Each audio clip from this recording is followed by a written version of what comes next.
find out what he will play. Our last game between these two teams in this best of three. Rengar Zed and Kha'Zix, the 3 bans there from Chiefs. Ryze, Zilean, and Jace in there for Legacy. Thresh is open. That's a big surprise for me. Yeah, so also it means Aurelio's open, a champion that I know Swiper has been kind of deal, but no, it is not banned. So this is why I'm surprised by the Kha'Zix ban. I expected Legacy, I expected Legacy to ban one of the junglers, because I was like, we might see the Thresh first pick if it's not banned. And then we saw, you had the ability to pinch the jungler, right? We know over and over these guys, one picks Kha'Zix, the next one picks Lee Sin, and then Chiefs just gave away that Kha'Zix pick that they were going to get one of those two anyway. Yeah, I'm not sure exactly what they would have wanted instead. I mean, they kind of banned everything else, and Legacy did a lot of their work anyway, but Tristana Janna will be the picks here for Legacy. They'll take away their completed bottom lane. That does give that Aurelia over. I guess Tallywacker just doesn't play it. In fact, what is going on? They pick Rumble. Different comp. Chiefs, they've shown this in Game 1. They're showing it in Game 3. They have a comp in mind when they start Champ Select. They know they're going to get Thresh first pick. There's no way in how Legacy bans that champion. Then they go for these champions that haven't been highly contested. The Rumble has been left late in Champs. Like, they knew they could get that second round. The Orianna, they're already saying, guys, here's the strat, here's the comp. And Choo-Choo's kind of teasing us a little bit there with a sweet pick. This actually would leave Yasuo open, given that Orianna has been picked up, but I'm kind of surprised to see Chiefs pick both their top and mid laner already at this stage of the draft. They could have picked Lucian is open, they could have just run that again, they could have run Corki, Kog'Maw, Twitch as well they play. The Orianna surprises me. They know the bot lane matchup. I mean, yes, you have to consider the enemy solo lanes when you pick your AD carry. You can sometimes get really greedy with like a Kog'Maw or a Jinx pick when you know they can't reach you. But by and large, I am surprised they showed the Orianna. She wasn't contested. She wasn't probably going to get picked up by Choo-Choo's. So that tells me that there's something very particular coming out of jungle and AD carry. Especially given that, and there's the Twitch, they just go Twitch Jarvan. They had that compliment. I guess maybe that's what they want. They want Jarvan Ori. I mean, the thing is, they were already broadcasting AoE comp. When you lock in Rumble Orianna, you know exactly what this team wants to do. They are saying, is it safe to play Twitch here? They said, yeah, I guess, basically, and decided that Radio is going to be safe doing this one. Jarvan pickup, not a surprise to me at all. In fact, they were just so afraid of Kha'Zix being this tear, they just didn't want him at all. They already had it planned they were going to go for the Jarvan anyway, even though it was kind of weird to see the ban in the first place. Again, by the end of the day, it makes sense when their comp comes through. They had the plan from day one. It's okay, they're going for the combo team. Yeah, and the Carbon's Elise pick is kind of curious to me as well. Does play Jarvan, could have defaulted to that, especially if he thought that's what they wanted and could take it away. But they go with Syndra Elise there as a pick. And Carbon's a fantastic Elise player, but a lot of junglers have just stopped playing that champion for a bunch of different reasons. We even saw Yuzora on stage in his interview after their win. He just said, yeah, Elise just kind of a weak champion. But what a loss being given Legacy. I like Riven. this. I like this a lot. There's two ways to fight this team comp. You can try to out 5v5 them, which is incredibly unlikely, or you split push, because this is something that Chiefs cannot at all deal with. None of them are good duelists. Not a single champion here for Chiefs is a good duelist. And so you pick one of the best duelists in the top lane. You know the matchup. You know you can beat up Rumble with Riven. And you say, Tallywacker, new guy to the team, brings new things with his champion pool. Here's it in play right now. Exactly. Split push God, make it happen. Exactly. We talked about diversity being one of the things Tallywacker has brought to the team. And here's diversity indeed. Riven top lane going to come through in their last game. That's quite a bold pick, shall we say. And I actually love that not only is it good against Rumble, it's great in a 2v2 swap as well. Because they're likely expecting Twitch to show up somewhere and try and farm safely. There's so many options here for Legacy. I do want to see what happens if they do go for a lane swap here. Because I think Tristana is one of the few lanes where you can kind of get away with playing Twitch. Twitch is a notoriously weak laner. Some would consider her worse than Tristana. I think it's kind of close, but still a weak laner in general. Like, you don't really want like Twitch and Illusion, like, for example. Yeah, no, that's not okay. So you can 2-on-2 if you are if you're Chiefs right here. The problem is that gives you that Riven versus Rumble matchup, which I think is good for Legacy. Now, if you lane swap, I think that actually does help the Rumble more than the Riven. Riven, again, needs items a bit more than Rumble does, needs levels a bit more than Rumble does. And in fact, just being melee in general with no range tools, hard if you're lane swapped into a 2v2, right? Where you're getting harassed by the enemy Thresh in addition to the enemy Twitch is going to do so much damage to you. If it was something like Riven plus Thresh, then they can provide a bunch of threat and say, I dare you to fight for this CS because hook means you die. But that's not the case here. So lane swap, I think, makes the most sense here for Chiefs. We have to see the lanes pan out, though. Yeah, it makes sense. And it's kind of funny to me, it was pointed out that both teams have actually won on the blue side, which of course would favor Chiefs. They're on the blue side for our last game. The other funny thing for me, though, is that Lee Sin has lost both games he was played and just dropped through this draft completely. Nobody wanted him. Yeah, I mean, it turns out the Kazakhs was 2-0, even though I'm personally not a fan. I'm occasionally proven wrong that he does a good job. And both teams did a good job of getting to late game when they did play the Kazakhs and closing the game out from there. So, of course, commendable performances. And here we go to the part where how much pressure is on these players, because bouncing back from a loss is important. Legacy did it, and they looked freaking amazing in the first 20 minutes of Game 2, and they closed the game up because of that one. Now, can Chiefs do the same thing? These are the most storied players in Oceanic League of Legends. They've been winning everything basically forever with one exception, and that was the Winter Regional. Can they keep themselves in the top spot? Can they, like, is this the first time they ever, like, fail to make a final practically, right? Like, it would be, actually. Yeah, correct. This would be Chiefs' first missed final, like, ever. For those of you guys who are not super experienced with the Oceanic scene, this is the old Immunity team from way back when. They fought in the 2013 wildcard tournament. They've been winning everything forever. And do you start that trend now? I mean, I'm even just going to go a little bit deeper on Oceanic history here as well. If you trace back the best team in Australia that has, at some point or another, had a member on the team that's now there, the original team was actually called Frenetic Array. The last final they weren't, actually they've been in every final I think since then. This would be their first ever finals, like semifinals dropout since WCD 2010 qualifiers. Jeez. So the legacy of this team, sorry about the awful pun, is that the best team in Australia has won everything until recently, until winter, and has made a final every time for 4 years. Straight. 4 years straight. The best, that's how good they are. So there's a lot of pride on the line here, Chiefs. They want to win this event and be the top dog once again here. But it's funny, we don't normally talk about this in Oceania. We have 2 champions fighting here. Right. And normally you talk about a team that's like, well, you know what? The Nerds might get them because I've never won a championship. That's not the case here. These are very experienced teams. Yeah, and then I wonder, you know, is there the extra pressure because you're supposed to perform?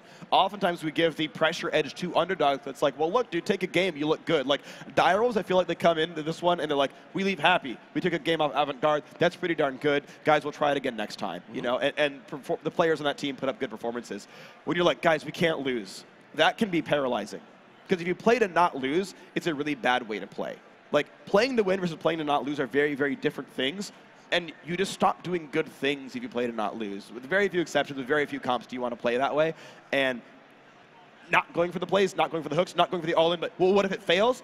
Is a bad way to play League of Legends, and that's a very big risk, especially when you're picking this big AoE team that needs to initiate, needs to start fights, where he's got to throw out the hooks and then follow up on them. We've seen Egypt, and 9% of the time, lands the hook, follows up, makes a kill because of it. That same fearlessness needs to be here on Rosie, on Chiefs, if they want to defend their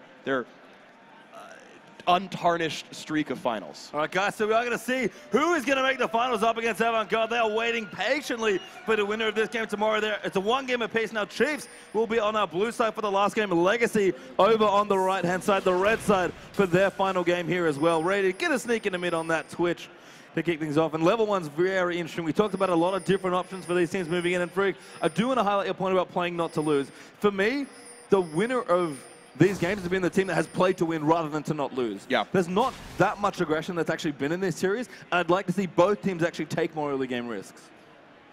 Well, we're going to see if they can make these ones pay off. The ones they do take, looks like we are looking at regular lane matchups here, which I do think favors Legacy. But of course, Riven is a champion that requires you to take some very measured aggression and take advantages in order to win your lanes. Carbon actually buys an early green ward and places that down on the opposing blue buff. I don't believe that's knowledge that will be gained here by Chiefs. I don't know if they saw him go in. I don't know if they saw him start with a green ward. I mean, they could maybe infer with the amount of potions he has, I think, if they clicked on his inventory, but even then. If they check, there's no guarantee they do. Yeah, that's one of those very minute things that... Yeah. I mean, Elise is one of those junglers that has been known to start with 1 ward and only 2 pots. He's such a safe jungler, takes so little damage because of Spiderlings. But knowing where the ward is, playing around that, you don't always know where it is. So we want to see where these teams do want to go. Looks like a late invade here for Chiefs, as all 5 members will group up around the back of the red buff. No wards here, so they'll sneak in. But I believe the Spiderlings saw them. It has a vision radius, and I believe they know about this. And it's going to be actually a lane swap situation for Chiefs here. Carbon. Trinket. Oh, he actually puts He the sees Spiderling it. in. Can he Who's win gonna this fight? fight battle? Who got it? Spooks Oh, he gets got grabbed it. though. Spooks did get the red buff. Tallywacker though moving in on that Riven. So dangerous at level 1. A beautiful flash from Swiper not to get knocked up. Wow. Rosie going to burn his as well. Not sure if that's worth it, Freak, but they get out with the red buff. 2 flashes for a red buff. The thing is, this is quote-unquote Chiefs red buff in the first place. They sent their duo lane top in the first place. Now, Legacy do match the lane swap, so we're back to a 2-on-2 situation here, but it's, you know, Australian meta. It is upside down. Very fitting that we'd be here in Melbourne for PAX Australia and have the Australian meta come through. Spooks now forced to flash as well, and Carbon's going to get this blue buff. Just no defense here, and again with tops, with the dual lane on the top side for Legacy as well, very safe invade. The ward paid off. They knew who was around. They knew who could stop them. Choo Choo's also. Orianna does not win early game against Syndra, and so mid lane pushed in, jungler been spotted, dual lane already seen. Swiffer. Yeah. That was scary. I'm actually, Choo-Choo's, I guess, much better player than me, so didn't want to commit, kind of knew that he wouldn't get the kill there, but this to me is the other interesting thing. Swiffer picking Orianna blind, knowing that Choo-Choo's has played Syndra every single game. And here's the thing. With this early game pressure, there is a chance of a 3 buff. If Legacy wanted to play high pushing in, Syndra's pushing in, they could have fought for red. It looks like they're going to choose not to here. Tally, look at those Riven mechanics. Yeah. Just bouncing all around the place. My favorite skin in the game as well. Battle Bunny Riven will be taken into the bottom lane here. And Swiper's on his Rumble. We've seen Tally play Rumble twice now. Swiper's going to be like, hey man, I'll show you how to do it. And Tally's like, all right, I'll show you how Rumble gets crushed in lane. I'm going to play this Riven. So pretty cool in this bottom lane. Oh, what would be our top lane normally. Right. Already double CS, and the cannon minion got missed by Swiper. You're seeing Tallywacker deny this CS, doing a very good job of making Swiper play as afraid as possible. And he actually wants to push into the turret as little as possible. Now, it's pretty hard for Riven to not do that, but it's still his goal, denying CS basically with his body. And now the other interesting part is the top lane going very well for this Twitch Thresh. So a big CS lead opened up already, 22-9 actually. They're in the top side of the map with both duo lanes hanging out. So Twitch working out in the standard lane. It is okay. So this is pretty nice. Tristana not the best matchup for just in general as a champion. So good double knockup though, and he's going to stay safe. Radier doing a great job, and look at that, the Thresh deny, meaning a lot. Swiffer though, got to be afraid of Choo-Choo's. Yeah, he's going to go in, does flash there immediately, knows Choo-Choo's can follow in with that Ignite.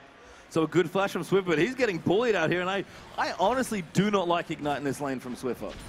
Yeah, you're the one who's being aggressed upon. You're the one who wants the exhaust, and we saw Swiffer bring exhaust in game 1, and it was the right choice. He was able to fairly well shut down Choo-Choo's. He basically did nothing by the end game, and it was great. All Swiffer wants to do, and all the rest of this team wants to do, is get out of the landing phase and fight for a dragon. Especially with Riven and Tristana on the enemy team as well. Exhaust just looks magical here against this team comp. So we've talked about it before. Swiffer, one of the shot calls, the captain of his team as well. When he starts getting behind, it's bad news for him as a player. Now Carbon will rotate through a great kick and will come in. Tallywacker gonna look for the knockup, finds it, and they'll dive under the turret, but Swiper pretty tanky. Carbon will repel up, but a nice bit of pressure out onto the bottom lane. That was really good. Carbon delayed his repel for a very long time. He pulled Treyarch hold on top lane fight. Carter's got to be afraid. This hasn't happened in a while. 2v2's gonna move in. Exhaust popped in there. Cardric will use his heal. Rady's trying to cut out the exhaust. Now Cardric could be in trouble. Forced to flush out here, and Rosie, can he find a flay? Not quite yet. But the 2v2 continually going in the favor of Chiefs here in this early game. Wow. Raid is turning it back on. I think nerves are affecting Cardric there. He should have known that Flay wasn't back up yet. You can track the cooldown of that one pretty easily. And he burned a flash. He didn't need to, so now suddenly no summoners except for a flash on Egypt. And so aggressive here by Swiffer. He's already behind in his lane. Caught up in CS a little bit with, looks like both the laners recalling. Charles has finished up for Choo-Choo's, but he's going to hit level 6 well and truly before Swiffer at this end. He's freezing this lane. Even throws the minion out behind him so it doesn't do any AoE damage. Exactly. He knows that, he kind of knows what he's doing here. Choo-Choo's honestly is playing immaculately. When he forced the flash on Swiffer, he didn't chase. He's like, there's a chance that Spooks is there. I should not go for this, or I throw my early game lead. He's making Swiffer's life miserable. He's up 14 CS. The number's going to get worse from here as well. And this is part of Legacy playing really well, but the dual lane, again, having a really rough time. Yeah, so we'll have to see here. Spooks actually will find Carbon. It's a little bit under-leveled. Swiffer gets here. Wow. Beautiful play there. Stun will just miss by choosing. Slow just missing as well. So Swiffer trading nicely with some good movement. But level 6 there for Syndra's very scary. Spook going straight into 3 members, doesn't see them. Can't click the lantern and goes down, but Twitch is down here as well. Teleport's being burnt immediately by both top laners. Now Rosie is forced to flash out. Tallywack is found ready, just misses the key burst stun, but Legacy, they've got everyone here. They can just go for Dragon after one. Swiper also didn't complete that TP. Wow, this is kind of beautiful stuff right here.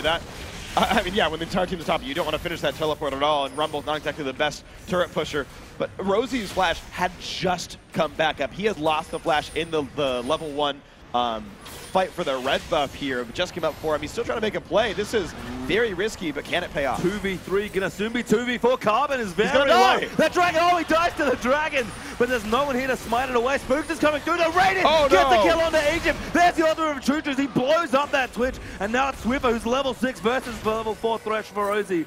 Oh, beautiful look by Rosie. There's the following. Good flash from Choo-Choos. Gets him out from under the shockwave. Rosie's like, hey, buddy, still want to chase you. But now Chiefs might get the dragon. What a play. That was pretty incredible, but really unfortunate minion aggro management there by Legacy. He should not have died right there, but it happened. It really did, and that's going to set Legacy back a little bit. Maybe the nerves are getting to them. Freak, you mentioned they are the defending champions. Like They'd a love confused call. A shot to this, yeah. And you can't have that in your shot calls in this sort of game, Freak. Everything needs to be clear. And that was a misstep there. Really bold from Chiefs to actually just go in and be like, yeah, whatever, we'll be fine. But they started that 2v3. It's very confident of them. I mean, this early on, Dragon does deal a lot of damage, as we saw, evidenced by the dead Elise after it all. But yeah, I mean, this is smart, right? It's Chiefs saying, you know, I think we can contest this one. Your team fight's not that good right now. We can deal with it. It was the right choice. And as you mentioned, early Dragon does deal a lot of damage. It's one of those things when we think about early Dragons in this game, it's almost always at a point where, you know, it's uncontested because of lane swap situations. If you contest that early Dragon, it is really easy to peel the enemy team off it. Yes. And here's the thing, Legacy have been winning most of their lanes, actually. The Riven matchup, plus 20 CS. Tristana's actually stabilized here after swapping away from Radier for a short time, and Choo-Choo's been continually crushing. Carbon are looking for a dive. Yeah, he's level 4 at least. The Equalizer is up, he pops it immediately. Taliwaka is forced to get out of there. Beautiful. Very beautiful play there, and Swiper will be okay. They could go for the redove. He's probably calling jungle pressure. Never mind, they call the dragon. Really, actually, it's the right choice there. It's a little bit surprising to see them look for this top lane because there's no teleport for Taliwaka. He can't answer much. But we talked about early game contesting dragons. 4v3, Chiefs can't go for it. Yeah, you got to be careful. They know Swiper can't get there with TP, and Taliwaka bolted down the river to try and get to that dragon. He's mid now instead. So full information here for Chiefs that they'll give up the dragon once again. And the gold lead already decent here for Legacy. It's 1,500 gold already, and they're pressuring this mid turret quite hard. They're doing a whole bunch of damage there. I don't know where Swiffer went, but it was not to the correct spot there. The red buff wasn't grabbed either, so Spooks was kind of somewhere random.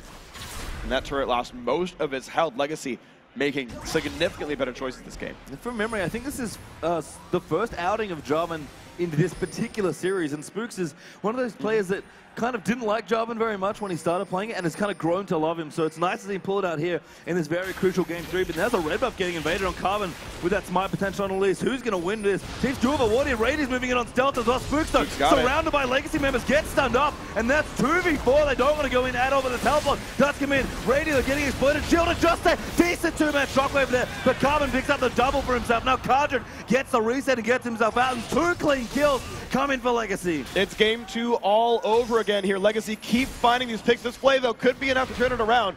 Good knockback. He will get away safe. But over and over and over and over and over again, Chiefs are limping in to the wrong fights. That battle they fought without Equalizer. That would have been an amazing fight now.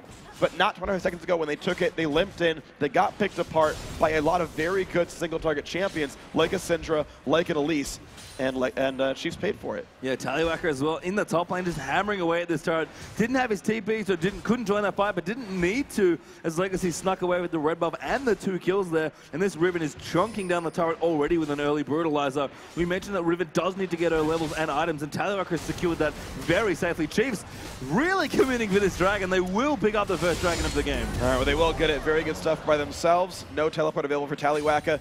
You mentioned getting the items. He has the highest CS in the game.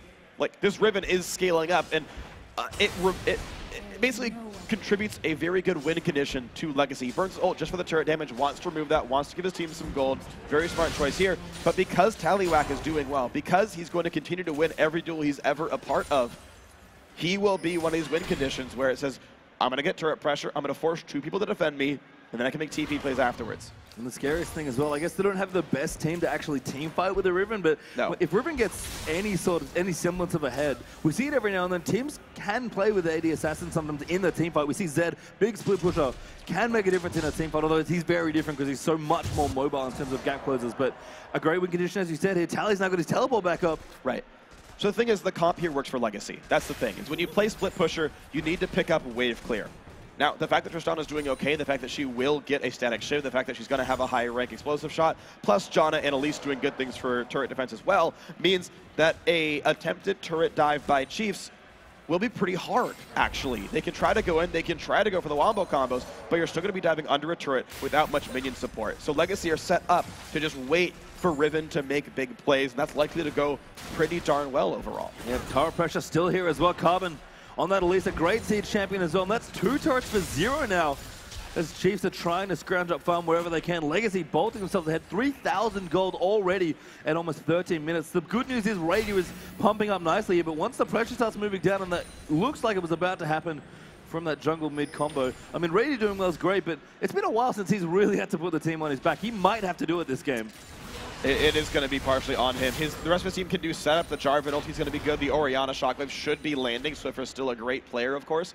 But yeah, the damage output itself is going to come. Oh, he got clipped. Oh, man. Forced to flash out. Swiffer.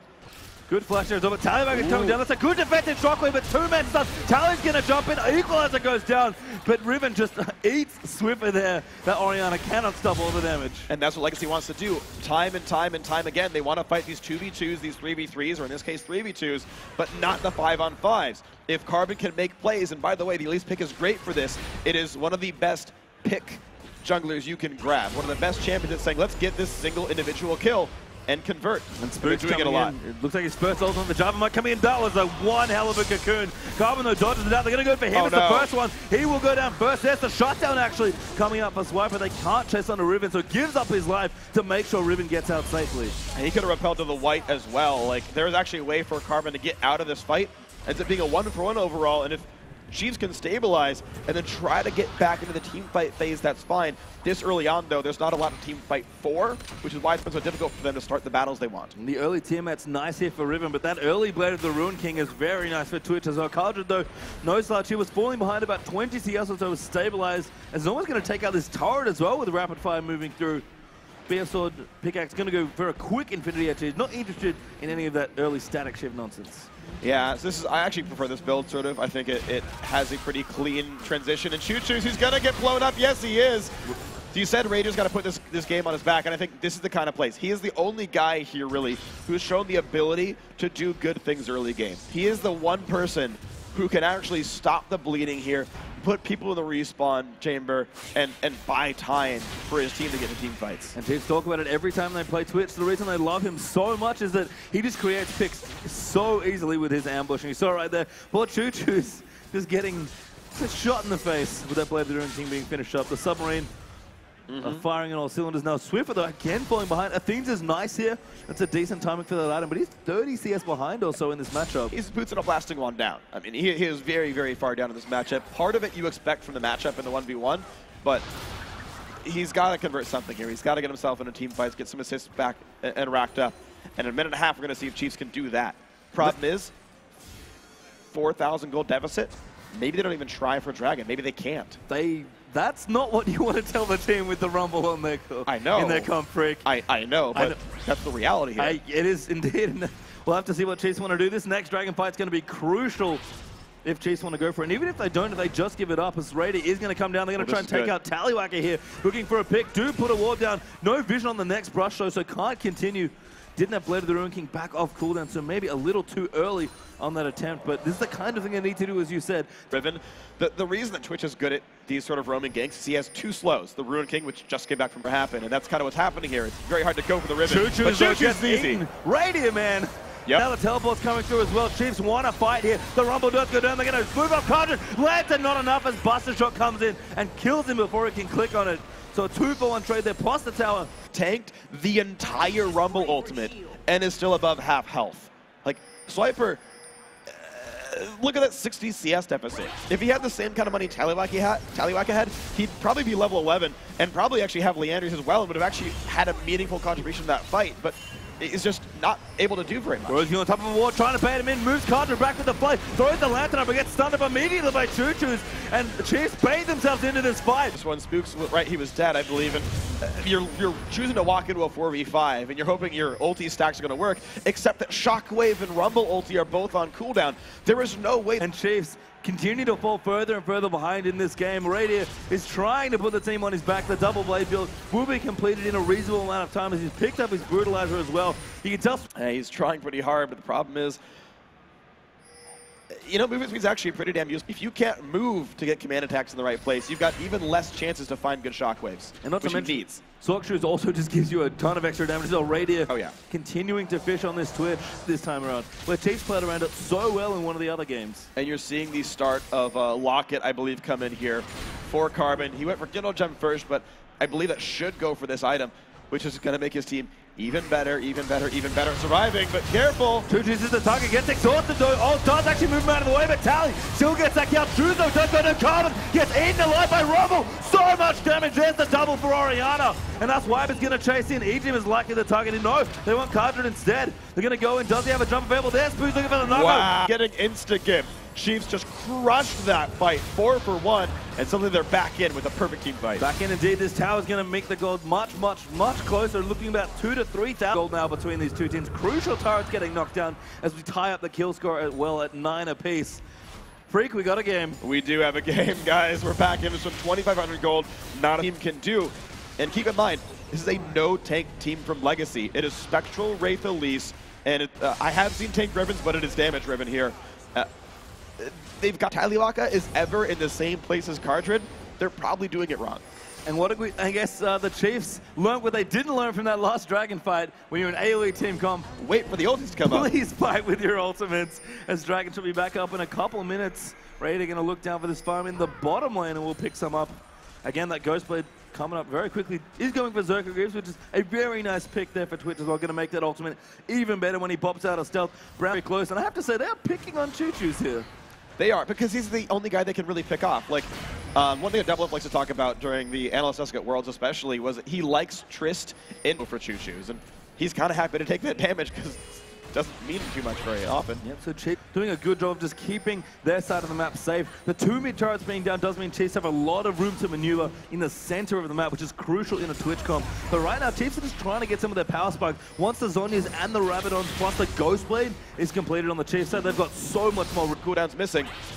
But I want to know, when does Legacy use their double sight stone to get good vision short amount of time if you want to one-shot somebody, which realistically, he kind of is trying to do against Swiper. Seconds. We'll see if Chiefs can learn this time and save their ultimates for that time. And this is going to be a hard that here, but Chiefs are starting to encroach more on their territory. Good stun, though. Man, he'll be fine. Yeah. And pride. It's worth money and pride, and Choo Choo's got all the pride from that camp. And thankfully all the money as well. Legacy now going to careen down the mid lane. And they're trying to pressure here again. They want to try and secure this next Dragon. So the problem is right here, Legacy could have taken bottom lane tier 2 turret. If Legacy are actually looking to go for this Dragon, they're going to clear out Pink Ward here. Chiefs get top lane for They it. want the north side of the map very badly. They're going to go for this tier 2 turret. Carbon and Tally will duo queue the Dragon, and that should be a pretty easy pickup for them. But yeah, they're going to trade for a tier 2 turret. Turret's generally a better trade than Dragon because they don't respawn. They oftentimes do, and right now, like, Tally should just push bottom and create some kind of pressure. They're going to try to defend an inhibitor turret with 5, which I don't even think Chiefs are going to really go for. Like, they need to recall and buy their items regardless. They're actually unpower spiked down the line. They're waiting on death. 500 gold or so behind. So Legacy have a decent lead, but we're getting to 26.5 minutes now. That gold lead is not really significant at this stage of the game.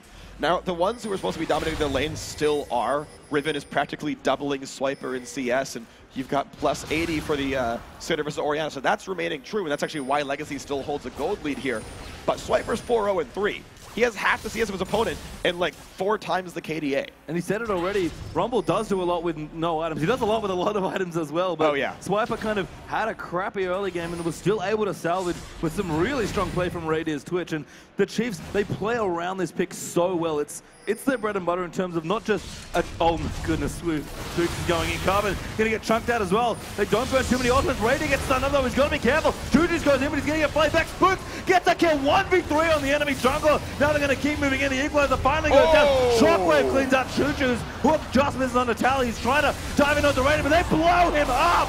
There's Cardred. Cardred with a double, though. That static shift did a lot of work. But a 4-for-3 trade there. Cardred limps away. Raid is still alive. Man, so much damage came out of Spooks right there. He just completely destroyed Carbon by himself, and he pulled a lot of time where a 2-man Shockwave, 2-man Equalizer picked apart the backline, and Reindeer was set up. Now, the one good saving grace for Legacy is that Cardred is big. And I think he can't go for the defensive Banshee's Veil item. He needs to be able to kill the enemy team before his team dies. And it needs to be Last Whisper third. It needs to be this one guy destroying people. It's going to be hard, but that's if Legacy won't split push, that's what they need. Meanwhile, Chiefs, of course, are playing exactly perfect. They're doing what they should do to their comp. And they're aggressively looking for the kinds of battles they want, and Legacy are reacting to them by giving them those battles. Yeah, oh my goodness. The Twitch, by the way, just had a glance down in the inventory, but he's happy. Oh, no. He eat too early and it didn't come out in time. Did not throw out the banner. But still, Swiffer as well, by the way, he's picked himself up in this game after another played fantastically in the team fights we've had. Yeah, Swiffer's been able to team fight impeccably well. Don't think that'll actually happen, but I'd find it funny. One of my favorite lanes, actually, is Twitch Lulu, and it's really painful. So still items coming through now as well. Not too sure what Swiper's going to go for. I'm guessing a Void Staff will be his third item here. Tally looking for Last Whisper as well, so going to be some armor and magic penetration for both the top laners. I am very surprised Chuji's went Zhonya's. With this type of team composition, and it's just showing this now Dragon being given away. They're not getting too much for it. In fact, they could all in for top lane and get it because Spooks and Swiper would show up late, but Legacy don't know that. No, and again, they just haven't been able to find picks here. They really only have the Syndra, and I guess the Elite with your pick abilities, so curious to see what happens throughout the rest of it. Chiefs are just continuing to get big. Feels like they've been winning the whole time, but keep in mind, Legacy had built this gigantic, ludicrous early game lead that I thought was maybe insurmountable. But Chiefs have been routinely making very, very smart choices. I want to see what their next one is. Because there's no Dragon. What do they do for the next 6 minutes? It's true. Baron, I guess, the next point of contention, well and truly in the range of when teams like to start taking it. Now that we've elapsed the 31-minute mark, Radiant likely has an Infinity Edge almost up. Going to take out the white camp here and should be ready to go on that one. Void Staff completed for Ori now as well. So items are coming through, and the 3-item spikes are starting to hit for a lot of members of Chiefs. Legacy have decent items as well, but I don't want to team fight. Rosie took a lot of free damage to try to get that hook, by the way. He expected the juke. If he lands that hook, he has almost a guaranteed play to stuff Rocket Jump, and they could have all in with Jarvan and maybe Rumble ulti to try to take down Cardred. I heard a flash, though. Nothing happened. Yep, Tally, by the way, might have heard you, Freak. He's down in the bottom lane now. That was the Jarvan W. It sounded like flash, and I got really excited. I thought Egypt was going to hook somebody. No, instead, Chiefs are forced to rotate back down to the bottom lane and clear out the minion wave that's about to crash into that tier 2 turret. So Tally's pushing the right lane here as well, wants to make sure that his team can have coverage over the Baron part of the map, because that likely is our next point of contention. Yeah, and a really good job by Legacy to get some of these wards down. They're going to see a lot of what Chiefs want to do down here. That's kind of the only play they can go for. Their turret sieging, honestly, not great. Yes, the Orianna zone is kind of nice, but as time goes on, Tristana gets better and better at this. Oh, I love this, by the way. This is so sneaky. Look at the Spiderlings tanking up as well. Carbon's actually not that tanky. Oh, Cardred. Buddy, he missed it. There we go, finds it again. But that's a lot of missed DPS, actually. Chiefs are not checking this, though. Raid is back up. He does have his IE. But Legacy going to keep doing a very sneaky Baron. Don't even want to walk in here. Tally popped over the wall. Repel as well. Free Baron for Legacy. How often do we say that? That was absolutely beautiful. That's all I can say. That was massive for them. And here I thought the team with the Twitch was the sneaky one. Nope. Nope, not at all. That was very elegant play from Legacy, kind of sneak into that Baron. And Chiefs, you know, they want an AoE team fight. Maybe don't want to look for team fights for the next few. This should open up quite a bit more space here for Legacy. Despite, again, the gold lead being quite close. Effective stats that Baron gives are worth a lot of gold. Effective gold-wise, counting Baron buff, Legacy are ahead significantly now because they're up 2,000 gold in the first place. A 5v5 I think is still risky, but at least Locket got completed here. So Carbon's in a much better place. I'm actually surprised to not see a Hex Trigger come out from Tallywacket. Instead, he's more worried about Radier than he is about Swiper and Swiffer. So Chain Vest for him. Yeah, I mean, again, kind of committing to fighting. No super assassin build here, no like Bloodthirster. I mean, yeah, Bloodthirster, I don't think you necessarily need. I do like. It's a nice last item, for sure. Yeah, it can work out pretty well. I just wonder what else he needs in his inventory, because like G8 Banshees is plenty strong too. Huge knock up there. Losing that EQ cover. Swiffer moving in for the shockwave, but then get a hook. Chu just lock him out without needing to use the ultimates. Carbon though will get back. Radiant just obliterates everyone. Gets the double tally ports in, but he's down. Great flash from Radiant. What a play from that Twitch. And Freak, Fighting away. unfortunately, dies a little bit towards the end of that play. 4 for 1 there for the Chiefs, finding that team fight once again. Absolutely beautiful. Spooks just goes in, knowing he's going to die, doesn't care about it at all. Locket, most of Random, says, guys, just press your spells on top of me. They'll go down. And it indeed happened. You just saw how hard it is for Tallywhacker to team fight with this really squishy build. Being melee and squishy against an AoE team does not go well. And Chiefs want to end the game now. They're going to go in exhaust, very intelligently used by Ejim. Oh! Ejim picks up a sneaky heal, gets the shots, and do take out the Nexus turret. Think that is happy with that pressure. Ejim, they're going to go. He's setting up for Carbon. He's going to be careful. Great flash there from the Orianna. Cardred, though, is coming through as well. Does have a broken up. Oh, no, don't do it. Oh, good flash. Flashes the hook. Very nice flash. But no chase here. Good slow there as well from Swiper's Rumble. Two great slows, in fact, as he slows that Egem as well. Yeah, a little aggressive by Carter. He flashed for basically nothing, but now there's 25 seconds of 5v4. Baron buff, not on anybody anymore, but they can make something happen. Mid, tier 2 is available. Radior's not alive, but the rest of the ultis are, so be careful. And unless this tower goes down, Freak, we have equalized this gold more or less. 400 gold now between these two teams. And don't forget the down inhibitor, meaning a lot for the map as well. They've got 10 seconds now before Radior shows up. He has home guard boots. He'll be here in that amount of time. He's going to sneak his damage way here. They're trying. They have to be careful. Spooks actually gets knocked away by Jana beautifully. Goes in with the shotgun. Swiper, they're going to dive in. They're going to keep going. Tally! 4-man knock with the ribbon. Goes in with the wind slash. What on earth was that? They're going to take out the turret and they turn it around. Ultimate follows Spooks, but he's not dead. But there's no defense here. Oh my Chiefs. God, the comebacks here. Legacy can take a lot here. They've got a cannon minion and 30 seconds and 5 people. This could be the game. They've got Tristana as well. Tallywhacker, you are a god if your team wins this game from this point. They're going to try and end it here as well. Spooks and Rosie cannot try and defend. They're going to do whatever they can. Spooks dives in, gets a great knockup, but gets exploded. Hook there on the Juju's with Thresh. Cannot defend her. I cannot believe. It's got to be the game. I can make the final. What the hell? What the hell, Tallywhacker? Wow, the pickoff, the engage. Every single member has to commend in that team fight. Locket activation plus Jana ulti made them survive the equalizer. There's chairs falling on the stage, literally. That last fight. And we're worried about your voice, Freak. Mine just got quite the workout. What the just happened in that game? It's so funny to me. They were kind of giving Tally flack for not split pushing. They finally got the fight corrected, though, and you saw how many attempts it took them. I am so thankful for Legacy's early game lead. It allowed them to kind of give away 4 team fights in a row, but the picks actually worked out here. The AoE combo finally didn't do enough damage. Again, it was Locket and Monsoon. That allowed the team to survive the combo that had 4 times in a row destroyed their entire health bars. If you survive the combo, there's nothing left. An ult-based team, if you don't kill them at the ults, you don't have anything left. That was the case here. And finally, for once, Legacy survived it. They now can defend their championship, basically. They've taken down Chiefs in a major tournament for the 2nd time in a row now. They're going to be in the finals against Avant, which, by the way, is also a revenge match. These guys actually had battled. Was this one last weekend? Yes, it was. That one was the one in New Zealand. You're right. They got 2-0'd by Avant in very convincing fashion. So that's going to be quite the final. Jeez, I'm so recovering from that game. Oh, man, I am too. Tallywhacker, what did you have for breakfast this morning, buddy? That was ridiculous. Well, you know, he was there next to us. We could have seen and seen what it was. Probably sausage and pancakes and whatnot. But, the breakfast of champions. The breakfast of pancakes. Sausage and pancakes. Sausage and pancakes, the breakfast of champions here in Australia. And, man, Legacy doing great. We do have, I believe, some replays to cut through if you want to start the first of those up. But there were some really amazing team fights here. This is the end game one.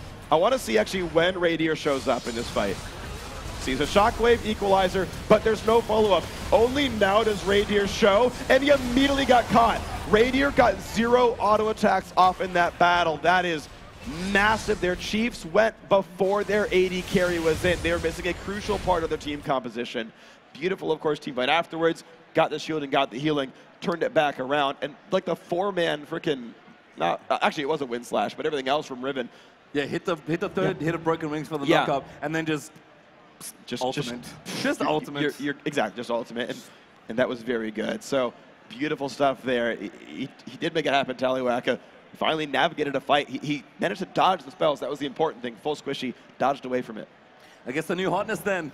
Subbing in for Minkyriel, who's been playing with the team for quite a while. Does good, but we actually have an MVP to chat about as well, guys. We have a lot of different people we could consider for this award. Yeah. But Choo-Choo's on Syndra playing so well throughout the series. Came up big that game as well. I agree. He dominated his lane in the mid lane. He helped get his team a gigantic early game lead. He was a full item over Swiffer the whole time in that game. And then he was a big reason why that end game fight worked. Multi-man stun. Ulti came in there as well. Helped remove the squishy backline. A no-tank lineup aside from Jarvan.